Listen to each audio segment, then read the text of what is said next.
Question number 4। ठीक है, एक टॉय है, वो एक कोन के फॉर्म में है, वो एक हेमिस्फेयर के टॉप पे माउंट किया गया है। जो रेडियस है हेमिस्फेयर का और कोन का वो सेम है 6 सेंटीमीटर, और जो कोन की ऊंचाई है वो 8 सेंटीमीटर है। हमें बताना है कि जो सरफेस एरिया होगा इस टॉय का वो आखिर कितना होगा। तो गौर से जरा देखिएगा, ये आपका हेमिस्फेयर है, ठीक है, और इसके टॉप पे आपने क्या किया है, एक कोन माउंट कर दिया है।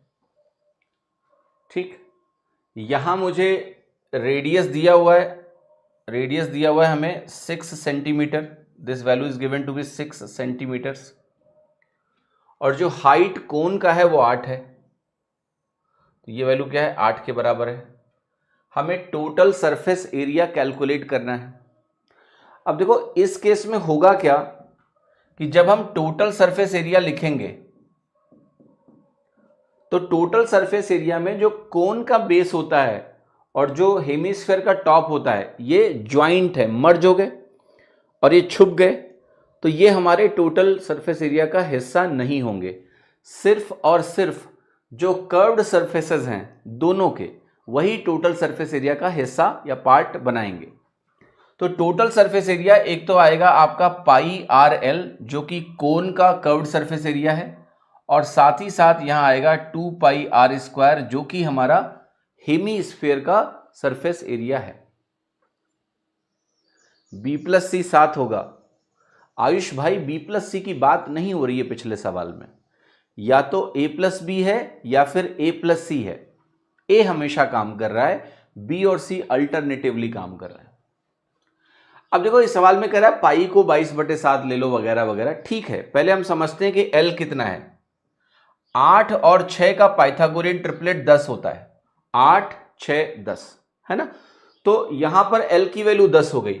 अब मैं कहूंगा मेरे पास आया pi into 6 into 10 plus 2 pi into 6 का स्क्वायर, जो कि हो गया 36। तो ये वैल्यू हो गई हमारी 60 और ये वैल्यू हो गई 72, यानी वैल्यू आई कितनी, 132 पाई। अब 132 पाई का मुझे मान कैलकुलेट करना है। तो दो तरीके हैं इसको करने के। आंसर में गैप अच्छा खासा है तो उस गैप का लाभ उठा लेते हैं।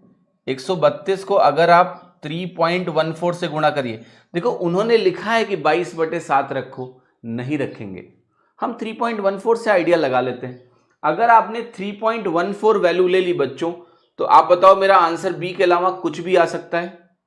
नहीं आ सकता है, क्योंकि अगर 132 का आप 3 गुना करोगे तो 132 का 3 गुना बनेगा 396। अब फिर उस 132 को आप 0.14 से गुणा करोगे, तो समझ में आ रहा है ना कि आंसर इसके अलावा तो कुछ नहीं हो सकता है। लेकिन आप कहोगे सर मान लिया एग्जाम में बहुत करीब उत्तर आ जाए, कहीं आंसर में मुझे 418 दशमलव कुछ भी दिया हो, तो हम कैसे सॉल्व करेंगे? तो उसका तरीका मैं आपको सिखा देता हूं। तो यहां से उत्तर तो हमारा आ चुका है कि पॉसिबल आंसर बी के अलावा कुछ हो नहीं सकता है, अनुमान लगा लो आप। बट अगर एग्जैक्ट सॉल्व करने का मन है इसको, तो ऐसे चलेंगे, हम 132 लिखेंगे, अच्छी बात है, 22/7 भी लिखेंगे, ठीक है। अब हमारा काम क्या है, या तो हम न्यूमरेटर को पूरा गुणा कर लें, जो कि हम कर सकते हैं, या फिर हम एक चीज दिमाग में मेंटली सोचें कि ये वैल्यू 133 माइनस 1 है। और क्यों सोच रहा हूं, क्योंकि 19 सत्ते 133 होता है। अगर मैं ऐसा करूंगा तो आप कहोगे ये वैल्यू हो जाएगी 19, सीधे देखो 133 इंटू 22 है, तो ये 19 इंटू 22 यहां बन जाएगा, 7 से कट के 19 बचेगा, माइनस 22/7। आपको होता है 22/7 की अप्रॉक्सीमेट वैल्यू में 3.14 रख सकता हूं, इट इज 3.145 समथिंग होता है। अब इसको अगर गुणा करोगे तो 19 इंटू 20 करो 380, प्लस 19 दूना 38, 380 प्लस 38 बनेगा 418, माइनस 3.14, ये 14 समथिंग होता है, मैं 3.14 ही लिखूंगा, और इसको आप घटाओगे तो आपकी वैल्यू आ गई 414.86।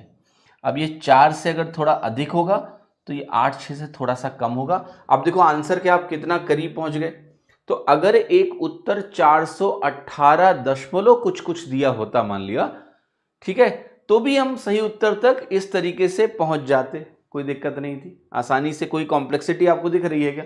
कोई कॉम्प्लेक्सिटी नहीं है, बड़ी आसानी से आप वहाँ तक पहुँच सकते हैं। ठीक है।